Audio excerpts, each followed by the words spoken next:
पुढील कार्यक्रम प्रसारित करणारे आहेत जॉयस्मेर मिनिस्ट्रीचे मित्र आणि भागीदार.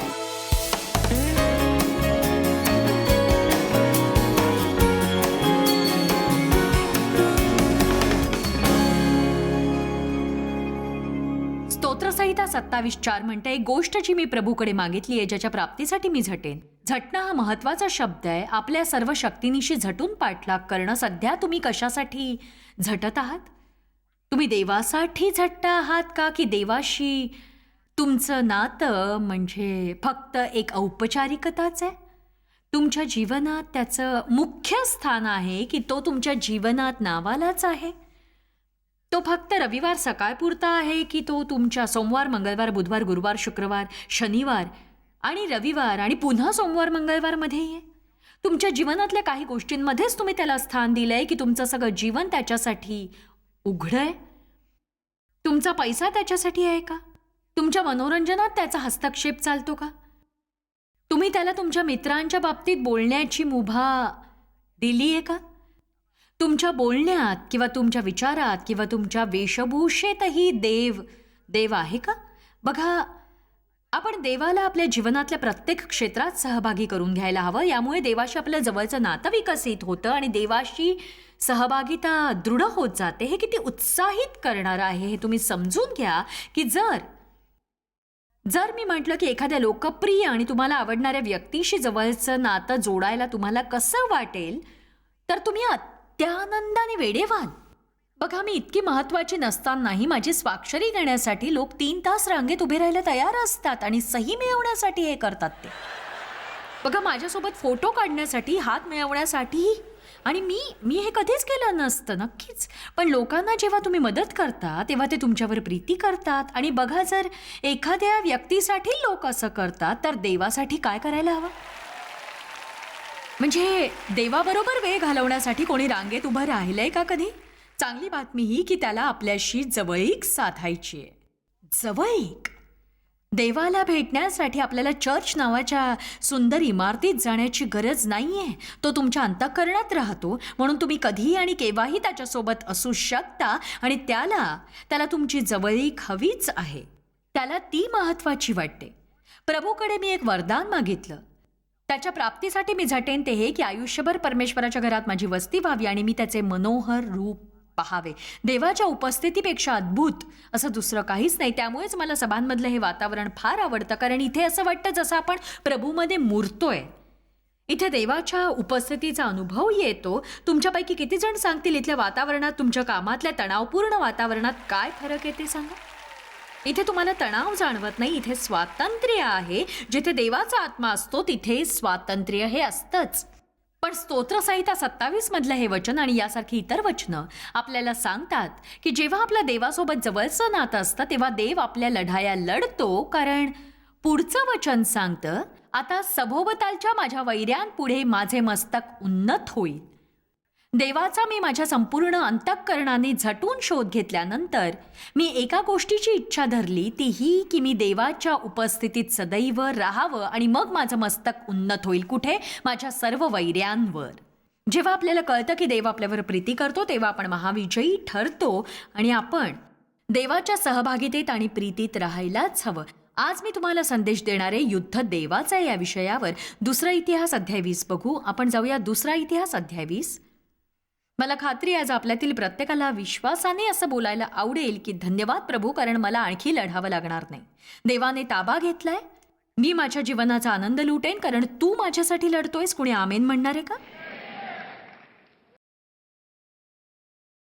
आपण वचन 1 पाहणार आहोत. हा संपूर्ण धडा शिकायला आपल्याला वचन 27 पर्यंत जावं लागेल. आज आपण या वचनातच रमणार आहोत आणि यानंतर मवाबी व अम्मोनी आणि त्यांच्याबरोबर मौन्यातले कित्येक लोक यहोशाफाटावर चालून आले. जुन्या करारामध्ये आपण अशा प्रकारचे शत्रू इस्रायलावर चालून आलेले पाहतो आणि आपल्यावरही शत्रूचा हल्ला होत असतो. तुमच्यावर चालून आलेला हा शत्रू दारिद्र्य हा असू शकतो, किंवा आजारपण, किंवा कपटी लोक, किंवा भूतकाळ, किंवा कुरकुरे शेजारी, किंवा वाईट बॉस, किंवा द्विधा मनस्थिती, किंवा एकटेपणा, अशासारख्या इतर बऱ्याच गोष्टी. जेव्हा समस्या उद्भवते तेव्हा आपण काय करायला हवं, आज आपण शिकूया या अतिशय सुंदर अशा वृत्तांतामधून, जो दुसऱ्या इतिहासात आहे, जो बऱ्याच गोष्टी शिकवतो. काही लोकांनी येऊन यहोशाफाटास खबर दिली की समुद्रापलीकडून अराम देशाच्या दिशेने एक मोठा समूह तुझ्यावर चाल करून येत आहे. तो एनगेदी इथे आलाय. मी नेहमी असंच करते, त्यावर डोकं न खपवता मी असं म्हणेन की ते तिथे होते, कारण तुम्हाला ते नीट उच्चारता येत नाही. इथे उभं राहून बोलण्याचं धाडस आहे माझ्यात. ही नावं खरंच खूप कठीण आहेत. तर हे सगळे लोक त्याच्या विरुद्ध उठले. त्याच्याकडे बातमी आली. मग यहोशाफाट घाबरला. स्वाभाविकच होतं. जेव्हा एखादी वाईट बातमी आपल्या कानावर येते तेव्हा सगळ्यात पहिली गोष्ट हीच घडते. कोणी म्हणणार आहे का आमेन? आपण घाबरतो याचा अर्थ असा नाही की भीतीच्या भावनेपुढे आपण नतमस्तक व्हावं आणि भीतीत जगावं. भीती ही एक भावना आहे, पण तिला तुमच्यावर ताबा मिळवू देऊ नका. ती एक वृत्ती आहे जी भावना निर्माण करते आणि ती देवापासून नसते. भीतीमुळे तुम्ही जागीच स्तब्ध होता किंवा मग मागे जाता. ती तुम्हाला पुढे जाण्यापासून रोखते. पण देवाला असं वाटतं की आपण त्याच्यावर लक्ष ठेवून पुढे पुढे जात राहावं. जरी ते भीत करावं लागलं तरीही हा दुसरा संदेश होईल. पण लक्षात असू द्या, भीतीची भावना काही मामूली गोष्ट नाही. सगळ्यांनाच ती वाटत असते. पण केवळ भीती वाटते म्हणून आपण भित्रे असता कामा नये. आणि भीती वाटली तरी तुम्ही घाबरता कामा नये. तुम्ही ही गोष्ट समजून घ्या. तुम्हाला भीती वाटली तरीही तुम्ही तिला प्रतिसाद देऊ नका. तुम्हाला भीती वाटली तरीही तुम्ही विश्वासाचं पाऊल टाकायला शिका. तुम्ही भीतीला धमकवायला शिका. तुम्ही तिच्यावर मात करायलाच हवी. आणि बघा, यहोशाफाटाने योग्य तेच केलं. मग यहोशाफाट घाबरला, पण त्याने एक गोष्ट केली. आणि बघा, जर तुम्ही हे शिकला तर तुम्हाला नक्कीच विजय मिळेल. तो परमेश्वराला शरण जाण्याच्या मार्गास लागला आणि सर्व यहुदाने उपास करावा असे त्याने फरमान सोडले. बघा, तो धावाधाव करून मित्रांकडे गेला नाही. तो प्रभूचा झटून शोध घेऊ लागला आणि त्याने एक निर्णय घेतला, देवाला शोधण्याचा. मी तुम्हाला सांगते की तुम्ही एक मनोवृत्ती घडवा. मनोवृत्ती ही एक अद्भुत गोष्ट असते. कलस्सेकरास 3 मध्ये बायबल म्हणतं, तुम्ही वरील गोष्टींकडे आपलं लक्ष लावा. याचा अर्थ असा, एखादी परिस्थिती ओढवण्याआधीच तुम्ही यासाठी आपलं मन तयार करता, म्हणजे ती परिस्थिती आली की तुम्ही योग्य कृती करायला आधीच तयार असता. काही दिवसांपूर्वी मी माझ्या नवऱ्याला म्हटलं, देव, तुला कसं वाटेल जर कधी, कारण त्याला खेळ आवडतो आणि त्याला गोल्फ खेळणं फार आवडतं. मी म्हटलं, तुझ्या जीवनात तुला कधी गोल्फ खेळता आलं नाही तर तू काय करशील? तेव्हा तो काय म्हणाला ते ऐका. माझा नवरा खूप हुशार आहे. तो म्हणाला, मी आधीच माझं मन तयार केलंय की कधी तसं झालंच तर मी त्रागा करणार नाही. तुम्हाला ठाऊक आहे लोक काय करतात? त्यांनी आपलं मन आधीच तयार केलेलं असतं. हो, मला ठाऊक नाही मला काय करायचं, जर असं कधी झालंच तर ठाऊक नाही, मी तर कंटाळून जाईन, माझी अवस्था तर केविलवाणीच होईल. बापरे. नाही, तुम्ही आपलं मन तयार करा. जेव्हा तुमच्यावर संकट येईल तेव्हा तुम्ही खंबीरपणे त्याचा सामना कराल. आणि जरी भीती वाटली तरी भावनावश होणार नाही. आणि त्या संकटाला तोंड देण्यासाठी तुम्ही पहिली गोष्ट कराल ती म्हणजे स्वतःला देवाचा शोध घेण्यासाठी लावाल आणि त्या स्थितीविषयी त्याचं म्हणणं ऐकाल. कोणी आमेन म्हणणार आहे का? संकटामुळे घाबरून जायची गरज नाहीये. देव आपल्या पक्षाचा आहे. मी म्हटलं, संकटामुळे घाबरून जायची गरज नाही. देव आपल्या पक्षाचा आहे. आत्ता जे मी तुम्हाला सांगितलंय तेच मी पुन्हा सांगेन, कारण तुम्हाला हे नीट समजावं अशी माझी इच्छा आहे. कुठलीही परिस्थिती येण्याआधी तुम्ही आपलं मन तयार करा. बऱ्याचदा लोक माझ्याकडे येतात एकाकीपणाची भीती घेऊन. बघा, वर्षभरात आमची सगळी मुलं सोडून जातील, तेव्हा आमच्यासाठी तुमच्याकडे काय सल्ला आहे? आणि बघा, मजा करा ना, घर शांत आहे, हर्ष करा, शॉपिंगला जा, थोडा बदल म्हणून स्वतःवर पैसे खर्च करा. सगळं काही उद्ध्वस्त झालं असं समजायची गरज नाहीये. मन घट्ट करा. हे माझ्या जीवनातलं नवीन वळण असेल. या काळाचाही मी आनंदच लुटणार आहे. आणि सैतान मात्र तुमच्या खांद्यावर बसून म्हणत असेल की आता बघा,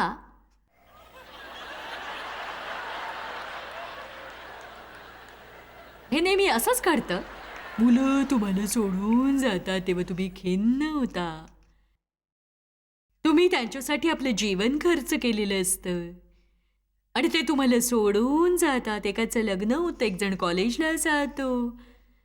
बहुतेक ते तुम्हाला विसरणार असतात आणि तुम्ही इथे येऊन बसता आणि तुम्हाला जीवन नीरस वाटतं. तेव्हा तुम्ही म्हणायला हवं की सैताना तू खोटा आहेस. हा माझा नवीन प्रवास असणार आहे आणि तो आनंददायी असणार आहे.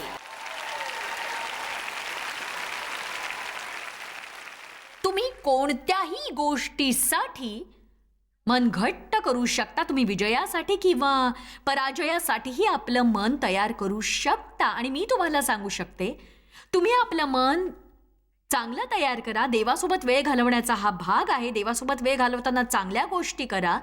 आपल्या चुका कबूल करा. ज्या गोष्टी योग्य केल्या नाहीत त्या आठवा. गरज असेल तर यादी करा. देव आणि मी आम्ही दोघेही चुकांची यादी करतो आणि प्रार्थनांची यादी करतो, अपेक्षांची यादी करतो. तुमची कबुली अशी असायला हवी की प्रत्येक संकटासाठी मी माझं मन तयार करतो आहे आणि जेव्हा कधी शत्रू माझ्या विरोधात येईल तेव्हा मी त्याच्यापुढे भीतीमुळे झुकणार नाही.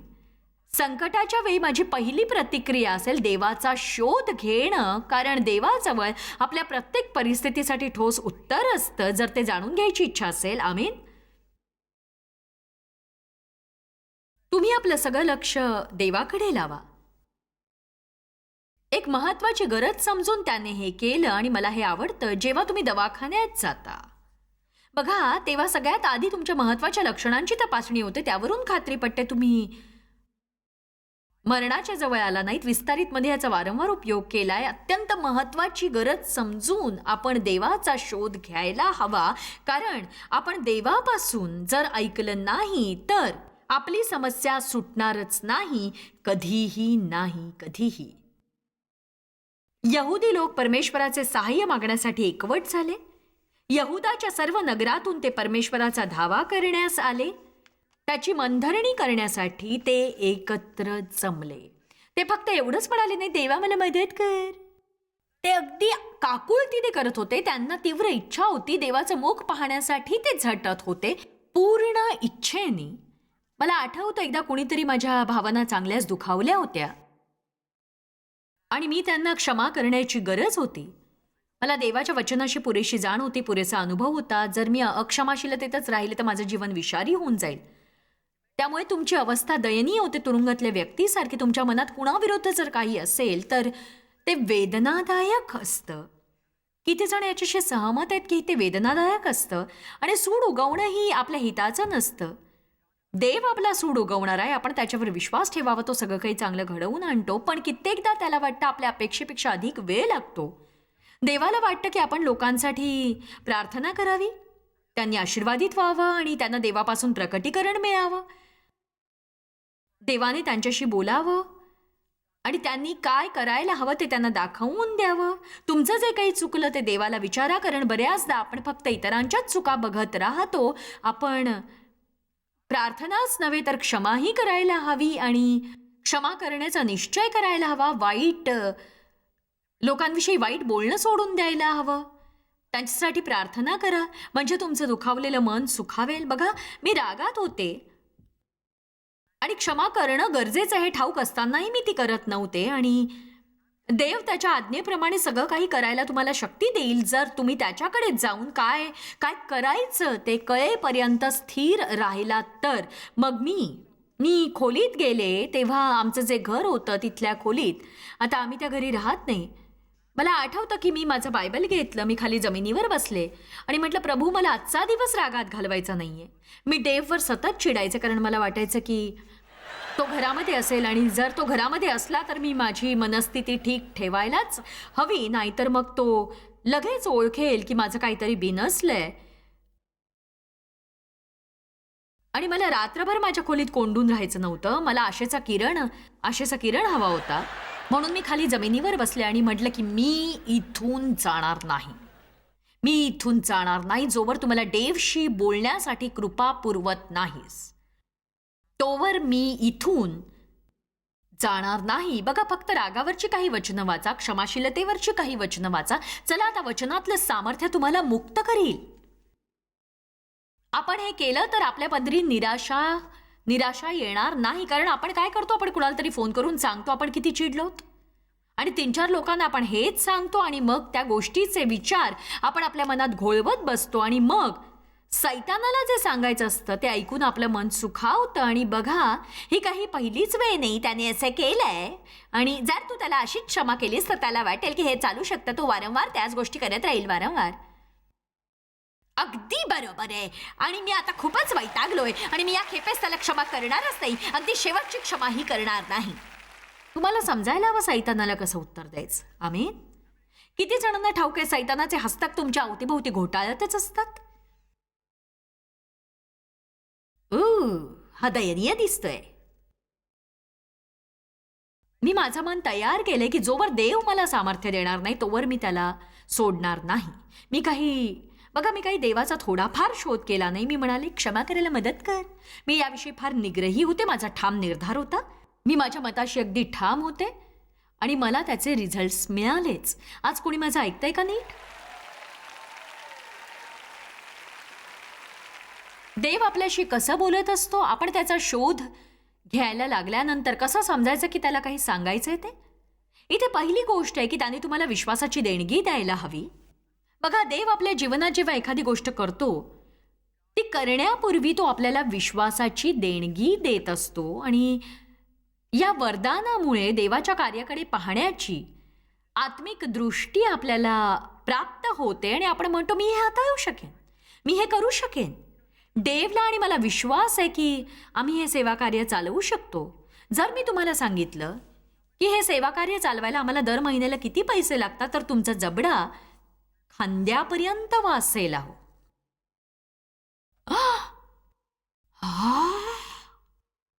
एक गोष्ट सांगू, या गोष्टीची आम्हाला चिंता नाही, कारण आमचा पूर्ण विश्वास आहे.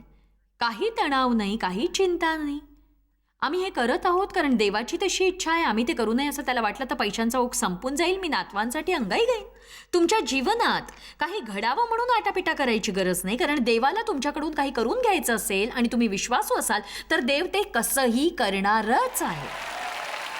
आमेन. आणि आपल्या जीवनातल्या बऱ्याचशा क्षेत्रात आपल्याला विश्वासाचं दान मिळालंय, पण तुम्हाला सध्या त्याची जाणीवच नाहीये. देवाने तुमच्यासाठी जे सोपं केलंय तेच दुसऱ्या कुणासाठी अगदी अशक्य असू शकतं. मी अनेक लोकांना कठीण परिस्थितीत बघितलेलं आहे. म्हणजे मला अशी एक व्यक्ती ठाऊक आहे जी सध्या फारच कठीण प्रसंगातून चालली आहे तिच्या एका मुलाच्या बाबतीत, आणि या स्त्रीवरची देवाची कृपा आहे ती अद्भुत आहे. तिच्यावर खूप मोठी कृपा आहे, कारण ती खुश आहे, ती शांतीत आहे. ती म्हणते, मला ठाऊक आहे हा त्याचा निर्णय आहे. माझी खात्री आहे की देव त्याची काळजी घेईल, आणि या मुलाने जर देवाचं ऐकलं नाही तर तो माझंही ऐकणार नाही. त्यामुळे मी माझं जीवन अशांत करण्यात काहीच अर्थ नाही. आणि मी विचार केला, हीच तर देवाची कृपा आहे. तुम्ही देवाला शोधता तेव्हा देव तुमच्याशी बोलला की तुम्हाला कळतं की देव बोललेला आहे ते, आणि त्याने तुमची सुटका केली नाही तर तो त्यामधून जाण्यासाठी तुम्हाला बळही देतच असतो. आमेन.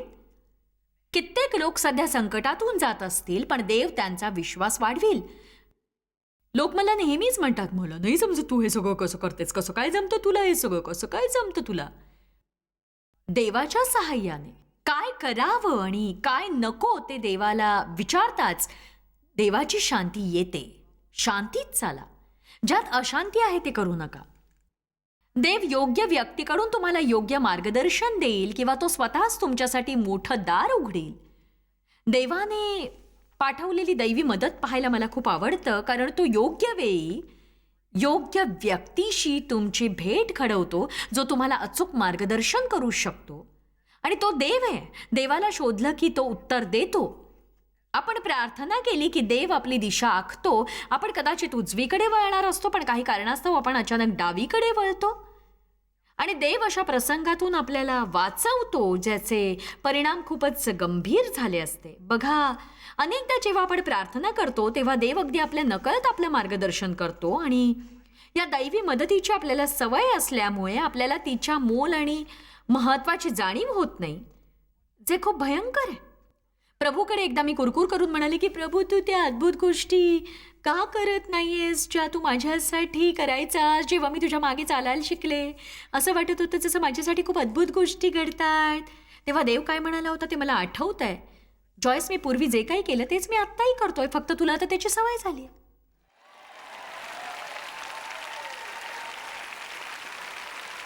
जेव्हा देव तुमच्याशी पहिल्यांदा बोलला तेव्हा तुमचा त्यावर विश्वास बसला होता का? सांगा मला, तुम्ही सांगा. विश्वास बसला होता का? तुम्हाला आठवतंय का? ती तुमच्यासाठी सगळ्यात आनंदाची गोष्ट नव्हती का? आता हे लक्षात ठेवा, असं नेहमीच घडतं. तुम्ही देवाचं ऐकत असाल तर याची खात्री बाळगा की देव तुमची दिशा ठरवतोय, तो तुमची व्यवस्था करतोय, तुमच्यावर त्याची मर्जी आहे आणि त्याची कृपादृष्टी आहे. तो तुमच्या प्रत्येक पावलावर लक्ष ठेवतोय. परिस्थिती तुम्हाला स्वतःच्या इच्छेप्रमाणे वागायला भाग पाडू शकते. बऱ्याचदा देव आहे त्या परिस्थितीतून आपल्याला नेतो आणि जर माझी परिस्थिती अशी असेल की मला दुसरा पर्यायच नसेल तर मी म्हणायला हवं की मी यातून जावं अशी देवाची इच्छा आहे. माझ्या बाबतीत त्याची हीच इच्छा असेल. मला याची तेव्हा कल्पना आली जेव्हा मागच्या वेळी मी भारतात जाण्याचा प्रयत्न केला, कारण मी तिथे 12 वेळा जाऊन आले. गेल्या 20 वर्षांच्या काळात आम्ही एक मोठं कार्यालय उभारलंय जिथे भारतातले 200 कर्मचारी काम करतात. तर आम्ही त्या सुंदर देशातल्या सुंदर लोकांमध्ये पुष्कळशी गुंतवणूक केली आहे. आणि मागच्या वेळी जेव्हा मला माझा विजा मिळवायचा होता तेव्हा मला कळलं की त्यांनी मला विजा नाकारलाय. मागच्या वर्षी कोलकात्यात आमच्या सभा झाल्यानंतर माझा प्रवेश त्यांनी नाकारला. पण बघा, हाही एक प्रकारचा सन्मान आहे. मी एका व्यक्तीला सांगितलं तर तो म्हणाला, जा मुली. बघा, संपूर्ण राष्ट्राला सुवार्ता सांगण्यापासून तुम्हाला अडवलं जातं. तुम्ही फेंटनची सामान्य मुलगी आहात म्हणून. तर आम्हाला खात्री होती की जर देवाची इच्छा असेल मी तिथे जावं तर तो मार्गातले सगळे अडथळे दूर करील. आणि बघा, देवाने अशी सूत्र हलवली की गांधींच्या नातीने हस्तक्षेप करून काळ्या यादीतून माझं नाव खोडलं आणि मला विजा मिळाला. आणि हे सगळं पार करून जेव्हा आम्ही तिथे गेलो तेव्हा इमिग्रेशनमधून जायला मला 2.5 तास लागले. आणि म्हणजे तरीही त्यांचा विरोध हा होताच. आणि माझ्याकडे एक विशेष विजा होता म्हणून ते म्हणाले, आम्हाला हा विजा चालणार नाही. आणि तो शनिवार असल्यामुळे योग्य अधिकारी उपलब्ध नव्हते म्हणून आम्हाला तिथे 2.5 तास बसावं लागलं. आणि इतर अधिकारी पुढे मागे पळत होते. आणि एक सांगू का, मी अगदी शांत होते. माझ्या मनात एकच विचार होता, देवाला मी इथे हवी असले तर तो नक्की दार उघडेल, आणि नसेल हवी तर मी पुन्हा विमानात बसून घरी जाईन. तुम्ही म्हणाल, म्हणजे तू सैतानाला धमकावलं नाहीस? आता सैतानाला कसं धमकवायचं ते मी सांगू का? मी माझा एक पाय माझ्या दुसऱ्या पायाच्या समोर ठेवला. माझ्या मते सैतानाला धमकवण्याचा सर्वोत्तम मार्ग आहे असं म्हणणं की मी हारलेली नाही, मी माघार घेत नाहीये, मी माघार घेणार नाहीये, मी धीर सोडणार नाहीये. मी अनेक वर्ष सैतानावर ओरडत होते आणि तरीही समस्येत होते. आणि मी शिकले की आपण काही गोष्टी केल्या तर देव आपलं युद्ध लढतो. त्यापैकी एक आहे देवाला शोधणं. दुसरी गोष्ट, देव जोवर दार बंद करत नाही तोवर आपण माघार घ्यायची नाही. म्हणजे तुम्हाला देवाची इच्छा लगेच समजेल. आणि जर तसं असेल तर देवाची तुमच्यासाठी वेगळी इच्छा आहे. तो एक दार बंद करतो तेव्हा तो दुसरं उघडतो. आमेन. कदाचित तुम्ही जीवनाच्या अशा टप्प्यावर असाल जिथे तुम्हाला सगळी दारं बंद दिसतील. पण एक सांगू का, त्याबद्दल दुःख करू नका. कारण देव एखादी गोष्ट करतो तेव्हा तो ती पूर्ण करतो. दुसरं म्हणजे त्याचं प्रत्येक काम आधीपेक्षा उत्कृष्ट असतं. ऐकलत का तुम्ही? देव आपल्या जीवनात जे करतो ते नेहमीच त्याने आधी केलेल्या गोष्टीपेक्षा उत्तम असं असतं. जुन्या दिवसांविषयी बोलणं सोडा, काही दिवस चांगले येत आहेत. देव आपल्या हृदयातून आपल्याशी संवाद साधतो. एक शांत सौम्य आवाज, तो ज्ञानातून बोलतो. तुम्ही प्रार्थनापूर्वक देवाला शोधलं तर देव तुमच्याशी बोलेलच. आणि देवाचं मार्गदर्शन मिळत नाही असं वाटलं तर वचन वाचायला काहीही हरकत नाही. विश्वास ऐकण्याने येतो आणि ऐकणं देवाच्या वचनाने होतं. म्हणजे असं की वचनाचा अभ्यास केल्याने तुम्हाला देवाचा आवाज ऐकू येऊ लागतो. वचनातून तुम्ही त्याचं ऐकाल, आत्म्याने तुम्ही त्याचं ऐकाल, ज्ञानाने तुम्ही त्याचं ऐकाल. देव तुम्हाला मार्गदर्शन करेल. ऐका, माझं ही तुम्हाला मिळालेली सुसंधी आहे की तुम्ही देवाबरोबर जवळचं आणि एक दृढ असं नातं जोडू शकता. काय करावं कळत नाही असं म्हणत जगण्याची काहीच गरज नाही. देव तुम्हाला मार्गदर्शन करून तुम्हाला चालवेल.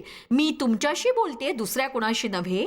देव तुम्हाला मार्ग आणि दिशा दाखवेल, पण तुमच्या सगळ्या प्रश्नांची उत्तरं मिळवण्यासाठी तुम्ही आधी त्याच्याकडे जाऊन त्याचा सन्मान करायला शिका. देवाशिवाय इतर कोणाकडे कधीच जाऊ नका. त्याने तुम्हाला कुठे पाठवलं तरच तुम्ही जाऊ शकता, पण देवाला विचारल्याशिवाय तुम्ही कोणालाही विचारू नका. बघा, देवाने आपलं युद्ध लढावं असं सगळ्यांनाच वाटतं. मी तर माझ्या लढाया लढून अगदी थकून गेले आणि मला हेच वाटतं की माझ्यापेक्षा देवानेच माझी युद्ध लढावीत. आणि माझ्या जीवनात मी हेच शिकले की या प्रक्रियेत जी गोष्ट गरजेची आहे ती ही की आपण देवाबरोबर एक दृढ आणि जवळचं नातं जोडावं. बघा, मी नेहमी म्हणते, आपल्याला धर्म देण्यासाठी येशू मरण पावला नाही, आपल्याला नियमात बांधण्यासाठी तो आला नाही, कारण नियम पाळण्याच्या प्रयत्नात फक्त निराशाच येते, पण त्याच्याद्वारे तुमचं देवाशी नातं जुळावं म्हणून त्याने आपला प्राण दिला. तेव्हा याची खात्री करा की तुम्ही नात्यावर लक्ष केंद्रित कराल, आणि जेव्हा असं होतं तेव्हा तुमच्या लक्षात येईल की देव तुमची किती काळजी घेतोय ते. जॉयस्मायर मिनिस्ट्रीज करता तुम्ही खूप मौल्यवान आहात. आम्हाला तुमचं कौतुक आहे आणि जगभरामध्ये हे सेवा कार्य शक्य करण्याकरता आम्ही आमच्या मित्रांचे आणि पार्टनर्सचे आभारी आहोत. आम्ही एकत्रितपणे भुकेल्यांना खाऊ घालतो, गरिबांना वस्त्र देतो आणि राष्ट्रांना सुवार्ता सांगतो. तुमच्या प्रार्थनेच्या विनंती करता आमच्याविषयी आणखी माहिती मिळवा. जॉयसच्या कॉन्फरन्सच्या तारखा पहा आणि ख्रिस्ताची प्रीती जगभरामध्ये पसरवण्याकरता आमचे सहभागी व्हा. याचा सर्व खर्च जॉयस्मॅर मिनिस्ट्रीचे मित्र आणि भागीदार करत आहेत.